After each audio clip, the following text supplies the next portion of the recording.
On January 25, 2006, housing officials paid a visit to a small studio apartment in North London. The tenant had supposedly been getting away with not paying rent for 2 full years, and it was about time they confiscated the property. But this would be no ordinary eviction, and none of them were prepared or even qualified to deal with the horrifying reality of what was behind that door. They knocked on the door, but there was no response. They called out to the tenant to let them in, but once again, they heard nothing. Something felt wrong. Having no other choice, they drilled through the lock to forcefully enter the premises. As the door swung open, a gut-wrenching stench spilled out into the hall, forcing everyone to take a step back. Little did they know that what was locked inside this apartment would soon be making headlines around the globe and spawn a mystery that would take years to solve. The officials, holding back their gags, reluctantly entered the property, having to maneuver around a pile of unopened mail stacked against the front door, some of which seemed to date all the way back to November 2003, over 2 years ago. The entire place seemed frozen in time. There were cobwebs covering every nook and cranny, no surface left without a layer of dust. In the tiny kitchen, there was a sink full of untouched dirty dishes. The refrigerator contained food that had expired years ago. A half-emptied grocery bag sat on the counter. It was from Safeway, a grocery store which had been rebranded to Morrison's years prior. All signs that someone had lived there. So, where was the tenant? With their minds brimming with questions, the faint sound of someone talking caught the officials' attention. As the team followed the sound and walked into the living room, the scene they encountered was right out of a horror movie. They found the source of the human voices. It was the television, locked on BBC One, and its light flickering over the person watching it, or at least what was left of them. There, on the couch, was a human skeleton dressed in women's clothes. Next to it was a small shopping bag and a pile of carefully wrapped Christmas presents, gifts that had never been delivered. What was even more surprising about this metropolitan tomb was the warmth. Even the heating was still running. How come a place that seemed to have been devoid of life for years still have electricity? The housing officials, now terrified, immediately stepped back. This was obviously no longer an eviction. For all they know, they could be walking around a heinous crime scene. The authorities were alerted, and the police soon arrived. Upon seeing the corpse, they swiftly did a thorough inspection of the house. There was no indication of struggle, nothing was broken, no blood, and no notes. Even the doors were double locked from inside, ruling out any possibility of forced entry. Soon, Dr. Simon Poole, a pathologist, was called to determine the cause of death and identify the skeleton. But that was nearly impossible, as years of decomposition had melted away the woman's remains. The body was too far gone to perform a post-mortem and specify a cause of death. There was, however, one way to find out who the skeleton belonged to: dental records, which led Dr. Poole to believe the skeleton was of 38-year-old Joyce Carol Vincent. The coroner's office determined that she had likely died in December 2003, just over 2 years prior. Her cause of death was still unknown, and several speculations were made, with some even suggesting it to be a clean-cut murder. At the end of the day, these were all just ideas though, and no one could point out for sure what led to her death. Somehow, this is where the investigation ended, despite there being so many unanswered questions. For example, beyond just a name, who really was Joyce Vincent? And how could a relatively young woman such as herself die so suddenly, with seemingly not even one person missing her or even noticing her absence for almost 3 years? I mean, it wasn't as if she was an old hermit completely isolating themselves from the rest of the world until they inevitably died of old age. She was a 38-year-old who had passed in the middle of wrapping Christmas presents for people she knew, people who knew her. There was obviously something wrong here. There was more to this story. Perhaps investigators deemed it impossible to answer these questions or simply not worth the effort. Either way, they slapped a death of natural causes onto Joyce Vincent's case and called it a day. But luckily, this was not the end of her story. It would take one diligent and caring amateur detective years of unrelenting effort, but eventually, through her digging, she would uncover the truth, and the world would finally know what caused Joyce Vincent to become the skeleton that watched TV for over 2 years. Little was known about Joyce, beyond her name and approximate time of death. Just the basic details, such as her being born in Hammersmith, London on October 19, 1965, and having her early education in Melcombe Primary School. And it was this minimal information that was printed about her in the newspapers. Within no time, Joyce's story began making headlines. The global media seized on the tragedy, using it as an example of urban isolation, the collapse of community, and the harsh realities of city life. One might assume that the case being featured in the papers would result in people recognizing Joyce and coming forward to share what they knew, but that never happened. All because the newspapers failed to include a picture of her. In a city of 8 million people, there could be any number of Joyce Vincents. So, no one came forward, and Joyce's story slowly died down as the media moved on to the next attraction. Online discussion forums that were once filled with sympathy soon turned into cruel speculations, with comments like, "What's really sad is no one noticed she was missing. Must have been one miserable bit." But eventually, even the trolls lost interest and went back to their holes. To many, Joyce became nothing more than a tragic headline that faded over time. Amidst the crowd of people jumping from one distraction to another was Carol Morley, an eccentric British filmmaker renowned for her interest in true stories that often explored themes of forgotten lives and mysterious deaths. Carol first encountered Joyce's story in the most unassuming way, through a discarded copy of The Sun on a London Underground train. The article's headline was jarring. "Woman dead in flat for 3 years. The skeleton of Joyce found on sofa with telly still on." But it was the lack of information that struck her the most. The story revealed nothing about Joyce as a person. There was no photograph, no details about her life, no sense of who she had been before she became a headline. As the filmmaker stepped off the train onto the crowded platform, the image that had forced its way into her mind haunted her. A young woman, alone, decomposing in front of a still flickering television for 3 years.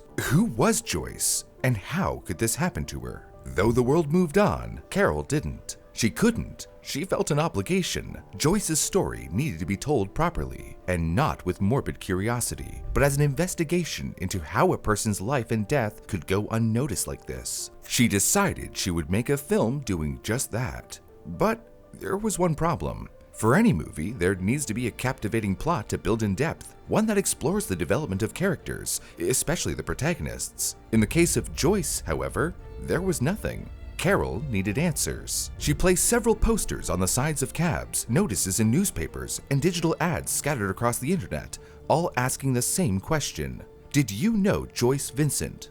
Days passed with no response. It was the same silence that rang when the news of her skeleton first surfaced. Carol Morley tried to stay determined and sought out those who had brought Joyce's story to light in the first place. Among them was Alison Campsey, news editor for the Tottenham and Wood Green Journal. When an inquest was held at Hornsey Coroner's Court to learn more about Joyce, their journalist David Gibbs was the one who reported it. But despite the intrigue surrounding Joyce's case, the team didn't deem it necessary to allocate any more time or resources to dig deeper. Carol found that even the BBC, with its vast investigative reach, had attempted and failed to capture Joyce's story in full. At the Three Compasses pub, below the Journal's office, Carol met the local MP, Lynn Featherstone, and was jarred to hear that the authorities rejected Lynn's request for them to investigate the case thoroughly. "We don't know how big a part Joyce played in her own isolation or whether it was more down to society neglecting her," Featherstone admitted, the weight of the question lingering in her tone. She had written to everyone who could have checked in on Joyce: the local council, the utility companies, the housing association, anyone who might explain how Joyce just vanished in plain sight. Sadly, the responses were either non-existent or disappointingly vague, and so the silent mystery of Joyce's life and death continued. On her way to her next appointment, the MP gave Carol a ride to the Wood Green shopping city. Featherstone gestured toward the housing estate sitting above the shopping center, Sky City, the place where Joyce had lived, died, and decomposed, all of which apparently went unnoticed. "I suppose, in a way, we all walked by," she said quietly before dropping Carol off. The estate itself was a bleak maze of red brick walkways and stained concrete, indistinguishable from the car park and shopping center below. With slight hesitation, the filmmaker walked in. The door to Joyce's flat was glossy green, standing at the very end of a walkway where few ever seemed to pass. With only one neighboring unit and no apartments above or below, it was as if the architecture itself had conspired to keep her isolated. Carol tried her best to find anyone who knew Joyce. She knocked on the neighboring doors, yet no one answered. Days turned into weeks, and weeks turned into months. Carol felt like she was running on a wild goose chase. How is it that no one knew Joyce? Then, one day, she finally got a response, but it wasn't what she had expected. A woman named Karen reached out, claiming to be Joyce's neighbor. One might wonder why she had only just decided to reach out now, especially when Carol had already tried talking to the neighbors during her visit months ago. Still, the filmmaker listened. The neighbor shared, "I lived on her doorstep. I got my old diaries out. Had I seen her? Had I written about her? All the neighbors. Where were we? Why didn't we talk to her?" The entire conversation seemed more about Karen's concerns than Joyce's. She explained how she had always liked living there, but after learning of Joyce's fate, she found herself looking at her own life differently. Living alone and being the same age as Joyce when she died, Karen wondered if something happened to her, would anyone notice? Carol didn't have the heart to tell Karen that urban isolation was far from uncommon. In fact, even today, with the peak advancements in communication technology, countless people disappear without a trace. Take the case of Laura Wyndham, for example, a 38-year-old woman who was deaf and living with schizophrenia in a social housing in Woking, Surrey. For years, she had believed that her own family was out to get her. She had cut ties with them completely and sought safety in isolation. The only communication she had was with her diary, in which she documented her miserable decline. "It has been a whole month since my last food shop. I cannot believe I have survived this long. Wish I'd bought rice, dreaming of food. Anyway, I'm starving." Her last recorded thoughts were of hunger before she died sometime in 2017. But it wasn't until May 2021 that Laura's mother and her brother finally discovered her skeletal remains in the small apartment. The safety nets that should have caught her, social services, housing authorities, mental health teams, had all failed. The council sent letters, but no one came to knock on her door. The Department for Work and Pensions cut off her disability benefits, but no one cared to check why she hadn't reapplied. By the time her family found her, it was far too late. Authorities sent apologies and promised to change policies, but the person they were supposed to protect was already gone. And just like that, another tragic discovery was made in 2022. On February 18th, amidst the chaos from Storm Eunice, was a quiet apartment block on Lord's Court, Peckham. The wind was so strong that it knocked over whole trees and shattered windows. Suddenly, a loud crash rang through the apartment building's hallways. A window had been blown open in flat 16, an apartment that no one had visited for years. After the storm, concerned neighbors began knocking at the door, but no one answered. The authorities were alerted, and police swiftly arrived. After continuous failed attempts to get a response from the other side, they had no choice but to break down the door. As they took a step inside, a wave of putrid smell hit them, almost the same way it did when the authorities entered Joyce's house. Inside the apartment, it was eerily still. The TV was off, the air was stale, and on the couch, dressed in blue pajamas and a white shirt, was the skeletal corpse of Sheila Sellowain. Her remains were just as decomposed as Joyce's, and just like her, the pathologist couldn't confirm a cause of death. She, too, had been dead for more than 2 years. Sheila was a 61-year-old medical secretary and the daughter of a South African immigrant. Working at a stable job and mostly keeping to herself, she lived a fairly simple life. But it all went downhill in August 2019. She began facing breathing difficulties and decided to pay her doctor a visit. That was the last time anyone ever saw her alive, because just a few days later, Sheila died without anyone noticing. There were several signs after her death that should have urged someone to check on her, like the rotting smell that seeped through the hallways of the apartment complex in September 2019. Even when neighbors complained to the landlord, Peabody, about it over 50 times, he simply brushed it off. 6 months passed, and when Peabody stopped getting his rent deposit, even then, he didn't pay attention. He callously kept withdrawing from Sheila's universal credit payments instead. By June 2020, gas to her apartment was cut off. But what's more shocking is that in October 2020, almost a year after the neighbors began reporting the smell, the police came to do a welfare check. They, however, didn't bother to knock more than twice on Sheila's door. Upon getting no response, they left and told the landlord that she was safe and well. As time marched on, the complaints stopped, and even the smell faded away. Sheila's mail kept piling, and most of her licenses expired, but still, no one came to check on her. Then, on February 18th, 2022, a storm finally forced the world to notice. These forgotten deaths have been happening for decades and show no signs of stopping. This is one of the reasons why it's so important to bring stories like Joyce's story to light. Perhaps with increased awareness, we can identify patterns and prevent others from facing the same fate. Back in time to 2006, Carol had submerged herself in public records, library archives, anything that could tell her about Joyce's past. Yet, no matter where she looked, all she found were more dead ends. It seemed there was no end in sight, until finally, a ray of hope came in the form of an email. A man named Martin Lister reached out to Carol. He had seen the ad and, with a growing sense of unease, realized that the Joyce in question might be the same woman he once dated in the 1980s. A romantic partner of years past might just be the key to unfolding the mystery of Joyce's life and death. When Martin learned that she was indeed the Joyce he had known, he was shocked and confused. "It just doesn't add up," he said. "She never drank much. She never took drugs."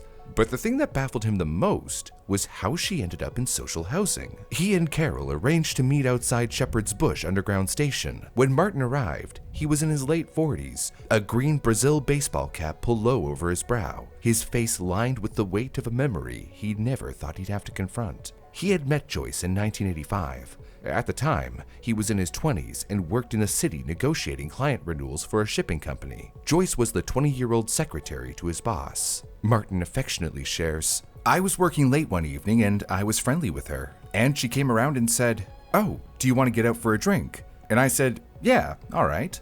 I didn't really read anything into it."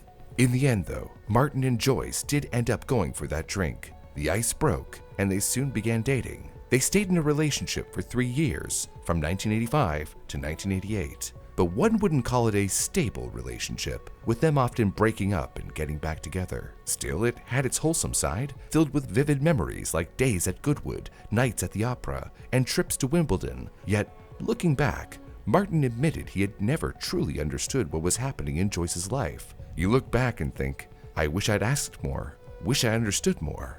The nostalgic man shared how the first time he introduced Joyce to his friend, she was late to the gathering. When she eventually pulled up in a beautiful blue dress, everyone was surprised. Martin's friends would tease him, asking how someone like him could find someone like Joyce. He further adds that Joyce had this magnetic aura that effortlessly pulled people towards her. Everyone he knew commended Joyce on how she was so well maintained with a good figure, gorgeous hair, manicured hands, and so on. Joyce was filled with ambitions and hoped to become someone someday. Martin shared that she always had this hunger for life in her eyes, an urge to keep improving. Then, from his bag, he pulled out something Carol had been desperate to find. They were photographs. He held them for a moment before passing them across the table. "A lot of people said she looked like Whitney Houston," he said with a hint of pride. This was the first time Carol had seen an image of Joyce Vincent, something tangible beyond records and speculation. As they both admired Joyce's photo, Martin admitted something that further deepened the mystery behind Joyce's isolation. He mentioned that she had a really good job and was earning excellent money, having worked as a secretary when she was just 20 years old at the OCL in London and later in C. Ito and La Debenture. His voice carried a quiet regret as he added, "Apparently, she wanted to marry me, but being a typical bloke, I was like, no, don't be ridiculous. I didn't want to settle down." The window that Martin gave into Joyce's made it clear that Joyce had everything to live for. His information only made the whole thing that more mysterious. Why, despite having friends, a love life, and a promising career, did Joyce end up dying alone with not even one person who noticed or cared that she was gone? Just a few weeks after meeting Martin, another name from Joyce's past emerged. John Lonu, also referred to as John the Greek by his friends. He was lively, full of energy, and carried the air of someone who had once lived fast and loud. Speaking of energy, ever had a bad habit you just couldn't break? Next time, reach for Fume, the award-winning flavored air device and sponsor of today's video. Fume is not a vape. It has no battery, no nicotine, no vapor, and no toxins. It doesn't heat anything either, which means you're not inhaling vapor, just naturally flavored air to help satisfy those cravings without the downside. Like cinnamon hearts, spearmint, or our favorite, black licorice, a sweet and strong classic flavor. The best part? Fume's premier sleek wooden design is built for both flavor and function, since it doubles as a fidget toy. Magnetic snaps, clicks, and an adjustable airflow dial with a satisfying sound. Over 500,000 people have made the switch to Fume as part of their habit change journey. For a limited time, if you order the Journey Pack using code BREW, you'll get a free Fume topper. Click the link tryfume.com/brew or scan the QR code on the screen to get yours today. And now, back to the story. John had seen the news story about Joyce, but hadn't made the connection until much later. He had spoken to her on the phone in 2002, one last fleeting conversation, but never found the time to meet. That regret still weighed on him. He mentions how, in the 1980s, he and his friends were like a group of home counties misfits who lived well beyond their means. Despite their larger-than-life way of living, Joyce fit right in with the group. She played along with their aliases, calling herself Rachel Prejudice when the mood struck. This was the second person who had known Joyce closely, and from the picture they were painting, she seemed far from the isolated recluse that she had first appeared. As Carol listened keenly to John talk about Joyce's outgoing nature, he turned his attention to the filmmaker instead. And her. What drew her to Joyce's story? The answer came easily. Carol shared how she couldn't bear the thought of Joyce Carol Vincent slipping into obscurity. And then there were the uncanny parallels. Born in the same year, sharing a name, once living on the same street. Even their losses aligned. Joyce lost her mother at 11, and at the same age, Carol lost her father. Perhaps in some way, she understood the shape of Joyce's grief. A grief that, apparently, Joyce hid from the world. John took a deep breath as if trying to make sense of it all. I want to know Joyce's story myself, and that sounds ridiculous coming from someone who knew her. There must have been signs she would end this way, but if there were, she covered them up with this happy-go-lucky, having a great time act. He looked away for a moment before adding, she died of neglect. We all loved her, but not enough to stop her dying. And just like that, the meeting with John was over. On her way back to London, Carol Morley kept wondering why no one checked in on Joyce as she silently vanished from their lives. Martin had mentioned that she was always on the move. If anything went wrong in her life, she would disappear and start over. Through such unpredictable actions, Joyce had built herself up so perfectly that when she eventually left, people just assumed that she had moved on to something better. Another reinvention, another chapter. No one thought to look for the why behind her actions. Why she found it hard to stay long enough for deeper connections to take roots. As the investigation into Joyce's story continued, more pieces of her past surfaced. Some of her former colleagues, Kim Bacon and Dan Roberts, agreed to speak on camera.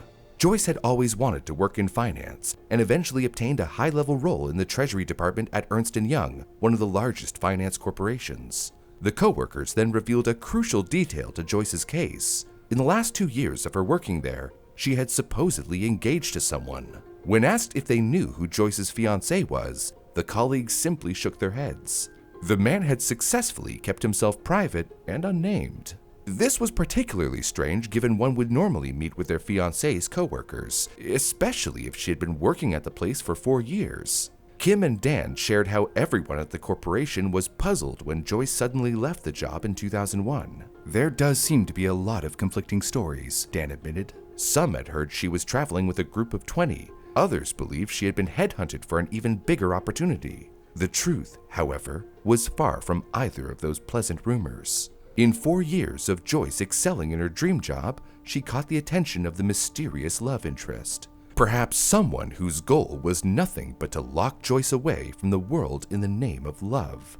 In the years that followed her leaving her dream job, Joyce had lived in a refuge for victims of domestic violence in Haringey. How she had gone from corporate success to that is where the answers lie. When they were shown the article that had sparked this entire search, both co-workers shook their heads in disbelief. To them, it was as if talking about two completely different people. 2 years after she left her successful career, she had died alone in social housing. She was popular. We all liked her. So why didn't we keep in touch? I feel guilty about that, Kim said almost to herself. Over time, messages from Joyce's old school friends began to surface through Friends Reunited. Everyone revealed small yet contrasting details that gradually began to shape Joyce's life. Some said that even though Joyce was the light of the room, it felt like she'd never let anyone get too close to her. It took another 2 years for Carol to come across one of Joyce's old friends and former landlords, Kirk Thorne, a musician that had once recorded her singing. Kirk told Carol that it seemed unreal how by the age of 38, Joyce didn't have a partner. Given the fact that she was dangerously intelligent and quite flirtatious, according to him, men would throw themselves at her. Kirk, however, didn't seem to have any knowledge of the 2-year relationship that Joyce's coworker mentioned. The relationship that might just be the final straw that put Joyce in the miserable state. He wondered if her life might have turned out differently had she pursued singing instead of the high-pressure world of finance. She surrounded herself with bankers and men in finance, but they never seemed to suit her. I think she was looking for something she was never going to find. Catherine Clark, another former tenant of Kirk's house, had also been close to Joyce. Now living in Florida, she recalled that Joyce had only ever maintained one other close female friendship. There was always a story about a guy that had the hots for her. It was just unbelievable how intense guys would get with her. At some point, Carol found out that Joyce had spent time in a shelter for victims of domestic violence before her death, and when Carol shared that information with Catherine, she was apparently not very surprised. I can only think she became isolated from her family because of a guy that she chose. Maybe she was ashamed of the situation she got herself into. To go into a women's refuge for Joyce would have been a big thing. All of this further added to Carol's speculation that an abusive relationship might have been a significant contributing factor to Joyce isolating herself. Former boyfriends also began reaching out, though most sought information rather than offering it. Many were deeply disturbed by the idea that the Joyce they had known could have just faded away like that. Most did not wish to appear in the film, but every interview slowly filled in the gaps of Joyce's story. One former boyfriend, Jason, recalled his time with Joyce rather vividly. When they met, he was a working-class boy from a struggling neighborhood. He felt a connection with Joyce because she came from a humble background, just like him. But the fact that she was always hiding her roots and didn't want people to know her actual origins threw him off. He also mentioned that before their relationship, Joyce had been involved with a baronet and an MP, though he couldn't recall their names. He believed she had once known the American soul singer Betty Wright as well. Each new conversation added to the growing contrast between the woman who had once thrived in high society and the sad woman who had died alone. The last lead of the interview was Betty Wright. It was a shot in the dark, but Carol decided to send her a letter anyway. Much to her surprise, she heard back from a man in his 50s named Alistair Abrahams. He was Betty's former tour manager and apparently one of Joyce's past boyfriends. What she learned from Alistair was the final nail in the coffin to solving this years-long search for answers. He agreed to meet Carol the following day in London. At his home, Alistair carefully recalled the 2 years he and Joyce had lived together in the early 1990s. Thanks to Alistair's connections, Joyce was surrounded by some of the biggest names in music at that time. Jimmy Cliff stayed at their home, and Gil Scott-Heron and Isaac Hayes came for dinner. For Joyce, it was an exciting period filled with possibility. One of the fondest memories Alistair had with her was a surprise he had arranged in 1990, a visit to Wembley for a Nelson Mandela tribute concert. That night, something extraordinary happened. Joyce met Nelson Mandela and shook his hand. Alistair's brother, recalling that night, believed he had even seen her on television during the broadcast of the event. Joyce was like a lucky charm for Alistair. Her vibrant presence had completely changed his life. He remembered every tiny detail about her. But despite their time together, Joyce rarely spoke about her past. Have you ever seen The Man with No Name? That's how she was. She came with no past, he said. Carol learned that despite coming from a big family of 6, Joyce felt exceptionally alone in her own home. She was only 11 when her mother tragically passed away, leaving her in the care of 4 older sisters. But they could never fill in that void of her mother's absence. One might think Joyce's father must have tried his best to provide the care and attention his daughters needed, but the reality was the complete opposite. Joyce's childhood was marked by the absence of security, emotional warmth, and stability. Joyce's father was a gentleman to others, but he didn't make a good husband or a present father.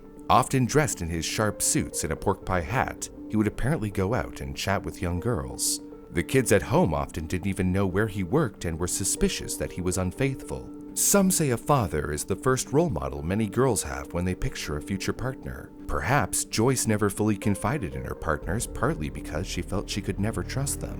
When the last piece of stability in that home disappeared with her mother, the way Joyce had to deal with that pain may have shattered her more than the actual loss.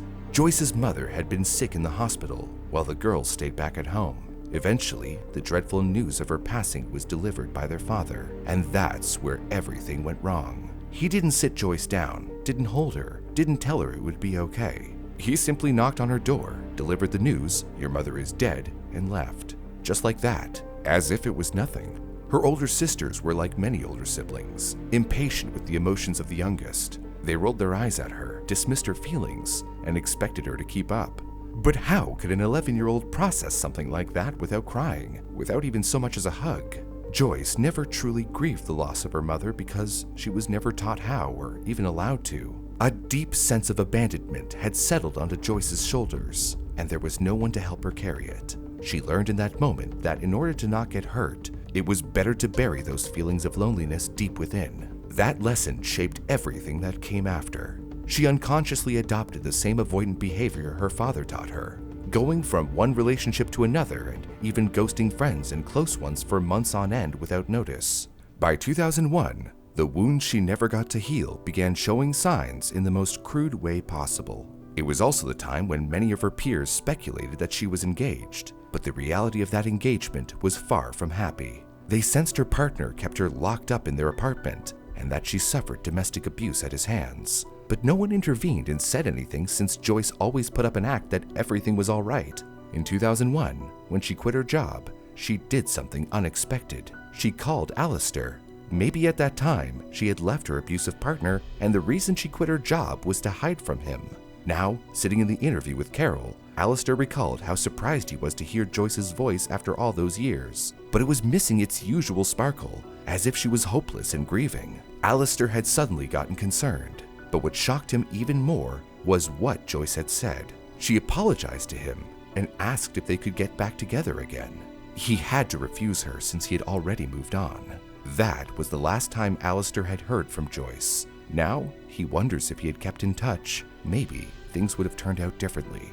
Joyce contacted Martin after calling Alistair, asking if she could stay at his place for a week. At the time, Martin was taken aback to hear from Joyce, but given their history, he agreed to her request. When Joyce showed up at his door, he almost didn't recognize her.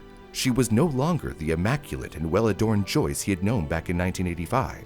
She was someone who looked lonely and hopeless, someone who no longer cared about how the world saw them. Joyce was supposed to stay at Martin's for just a week, but she ended up staying for 6 months. Martin couldn't find it in himself to ask Joyce when she was leaving. He did, however, try to inquire about what was going on with her, but all he could gather was that she worked in the city and would leave soon. At one point, Martin even asked if she wanted to give a relationship with him another try, but Joyce refused. Then one morning, Martin woke up and Joyce was gone. He never heard from her again. He shares, with a tinge of grief in his eyes, how he still thinks about her. His friends used to tease him about how he wouldn't marry Joyce, and now he regrets that maybe if he had married her back then, Joyce would still be here.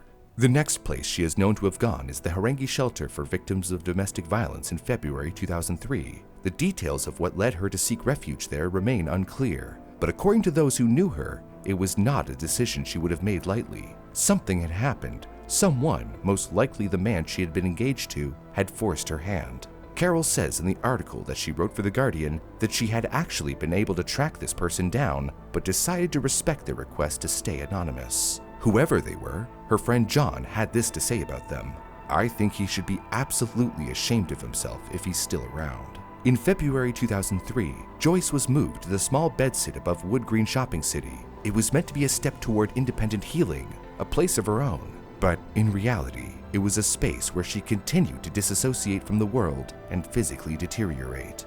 We humans are social animals who have evolved to live in groups. Most people naturally find it difficult to thrive without connection and a sense of belonging. But those who suffer abuse and neglect can lose that desire to be socially active. Losing their ability to trust and becoming uncomfortable around others, they may eventually go against their own survival instincts and isolate themselves. Studies have been done to better understand the effects of loneliness on an individual, like one Swedish study that found loneliness increased mortality risk by 27%.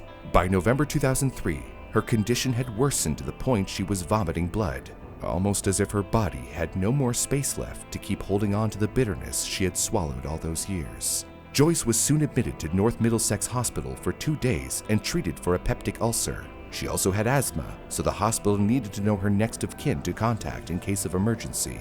But Joyce didn't write the name of a family member or an old friend. Instead, she wrote bank manager. a person who knew her only through numbers on a screen and signatures on paper. As soon as she was discharged, she returned to the same lonely reality. There were no concerned relatives or friends waiting outside the hospital doors to greet her with a warm embrace. It was a final, chilling confirmation. There was no one left in her life she felt she could call upon. And whether it was due to her stomach ulcer, a severe asthma attack, or something more sinister, later that month, Joyce Carol Vincent died. From being the glamorous social butterfly that shook hands with Nelson Mandela to the grim skeleton that lay watching BBC One for over 2 years, Joyce's life unraveled in ways even she might not have fully understood. But that leaves one final question. How did no one discover her remains as they decomposed in the apartment for years? A neighbor, Mahmoud Karim Ahmed, says, "It's very strange for this to happen in England. How could she just die on her own and no one noticed?" When the neighbors' testimonies came one by one, it all slowly made sense. Nobody noticed the constant noise from the TV because the apartment sat above a bustling shopping complex in Wood Green. Hundreds of people chattering their way in and out every day. The faint noise of the old television was easily blurred out. Some neighbors shared that they had also knocked on Joyce's door, but when no one answered, they thought the flat was empty. Michael Dobbs, a neighbor, recalled, "I did notice a rotten smell, but the bins downstairs are strong, and the stairwells smell of junkies." Thanks to payment automation, Joyce Vincent's life and death faded right under people's noses. Half of her rent was covered by housing benefits, and with no urgent red flags, the Metropolitan House Trust didn't feel the need to pay her a visit. Months turned to years as the payments trickled in, masking the fact that she had long since passed away. As for where her family had been, well, one can't say they didn't try to find her. Her sisters had hired a private investigator to look for her. They even searched through shelters and sent letters to her old address, but they never got a reply. As time went by, they assumed that Joyce had deliberately cut ties with them. Little did they know that she had long cut ties with life itself. Carol Morley, through her years of research, was able to store Joyce's story for generations to come. She released her docudrama with the name Dreams of a Life in 2011 that was also nominated for a British Independent Film Award later on. Joyce was just like anyone. Joyce had friends, family, a past, and at one time a bright future ahead. Yet she ended up alone and forgotten. The reality is that Joyce Vincent's story is not unique. It is a warning. In a world that prizes independence and privacy, how many more are lost without anyone ever knowing? People of all ages are immersed in their devices, surrounded with distractions, absorbed in their own lives, potentially unaware of the struggles happening right in front of them. With modern technological advances making everything automated and most people having self-contained social circles, people die in crowded cities and remain undiscovered for years. If anything, we hope this video encourages you to check in with neighbors, coworkers, friends, and loved ones every once in a while. Of course, communication and relationships are a two-way street, and some people really do want to be left alone, but you never know what someone might be going through, and sometimes simply reaching out and asking them how they're doing might be exactly what they needed. If you found this story eye-opening, please consider clicking the like button and subscribing to our channel. It's the best thing you can do to help us keep making more videos, like this one about how a man's get-rich-quick scheme turned his lungs into leather. And don't forget to click the link tryfume.com/brew or scan the QR code on the screen to get your free Fume topper today.